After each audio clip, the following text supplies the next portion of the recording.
Kwa majina ninaitwa Daktari Flattery Mlashaga.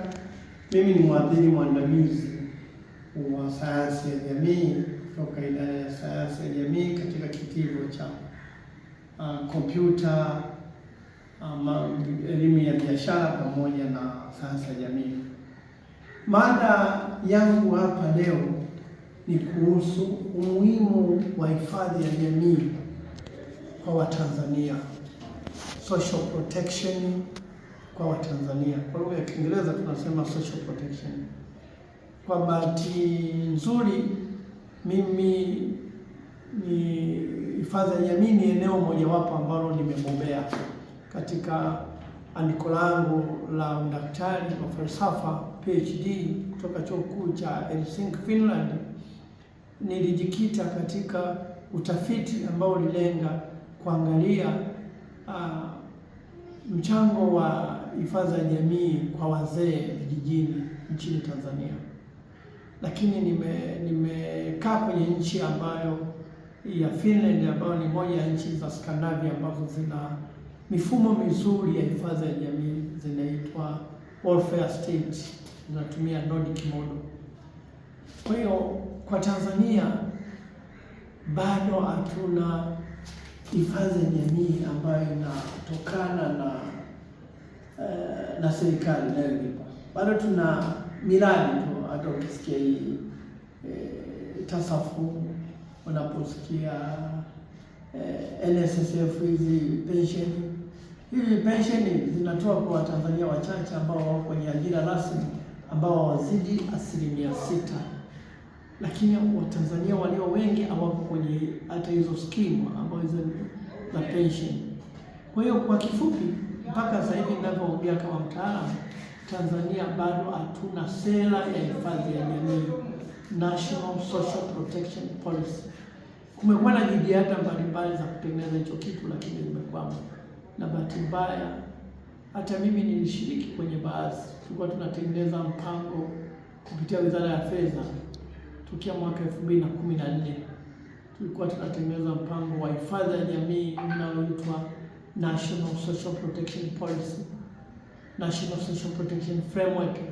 Hizi zote zilikuwa ni sera za kitaifa za kuangalia jinsi gani ya kutoa hifadhi ya jamii. Na hifadhi ya jamii tunaongelea makundi maalum: walemavu, wazee, watoto, wasiojiweza. Katika taifa lolote duniani watu wa namna hii wapo. Ukitegemea hao watu watatuzwa na familia zao, kwa uchumi wa sasa hivi haiwezekani. Ukitegemea wazee watatuzwa na wazee au na familia zao kama ilivyokuwa zamani, sasa hivi uchumi umebadilika. Kwa hiyo kuna umuhimu wa taifa la Tanzania kutengeneza sera ya hifadhi ya jamii kwa kuwalenga haya makundi maalum: walemavu, wazee, watoto pamoja na wakina mama au watu ambao wana uwezo. Na hii ni lazima iwe ni pesa inayotokana na mapato ya serikali. Tunasema inaweza ikawa GDP 2-3 au kulingana itakapokuwa serikali imeamua inaanzia wapi kutoa hifadhi ya jamii. Lakini iwe sasa hivi bunge la hifadhi ya jamii, bunge la bajeti linakaa Dodoma mwezi wa 4 mpaka wa 6.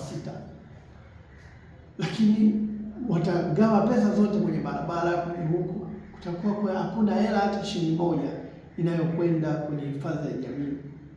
Lakini tumefika wakati lazima serikali, sisi kama wataalamu ambao tumebobea kwenye eneo hili la hifadhi ya jamii, tunashauri serikali umuhimu wa kuanzisha sera ya hifadhi ya jamii, na wakawa wanatenga bajeti.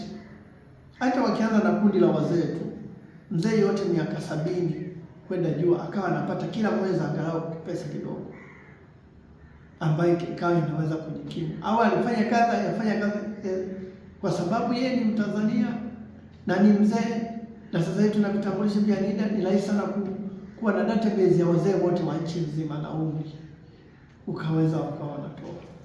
Na pia hifadhi ya jamii itatusaidia hata katika changamoto ya ajira. Sasa hivi vijana wamaliza vyuo vikuu wengi, ni ngumu sana wote kupata ajira, na unakuta wanategemewa na wazazi, wanategemewa na haya makundi maalum.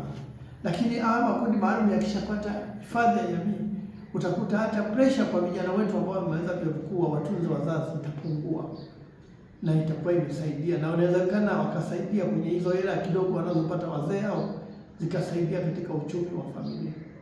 Kwa hiyo kwa kifupi, nina kama mtaalamu na mwadhiri mwandamizi chuo kikuu, ninashauri kabisa serikali ijaribu kuiangalia jambo la kuanzisha sera ya hifadhi ya jamii, National Social Protection Policy.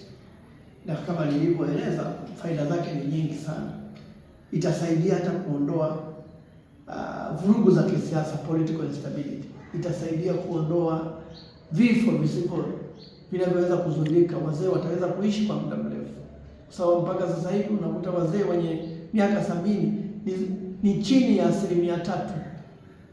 Watanzania tuko milioni 61, lakini wazee hawazidi milioni 3. Tunashindwa hata kutunza wazee milioni 3 wenye miaka 70. Walemavu ni kundi dogo na haya makundi mengine. Kwa hiyo ningeshauri, ni muhimu sana, ni ngumu sana hawa wote kutegemea nguvu ya soko, ni ngumu sana hawa wote kutegemea kwamba serikali itaweza kuwatunza. Kwa hiyo mimi kama mtaalamu na ninaweza kushauri zaidi kwenye eneo hili kama serikali itaona inafaa. Asanteni kwa kunisikiliza. Ninawaomba Watanzania tuungane kuihamasisha na kuiomba serikali yetu iweze kuanzisha sera ya hifadhi ya jamii. Watu wanachanganya hifadhi ya jamii na hivi vimiradi, kwa mfano na tunaziita kwa Kiingereza scheme, pension fund. Hivi ni kwa wale walioajiriwa, hawazidi 6%. TASAF ni yenyewe ni mradi kwa kaya maskini, hiyo sio hifadhi ya jamii.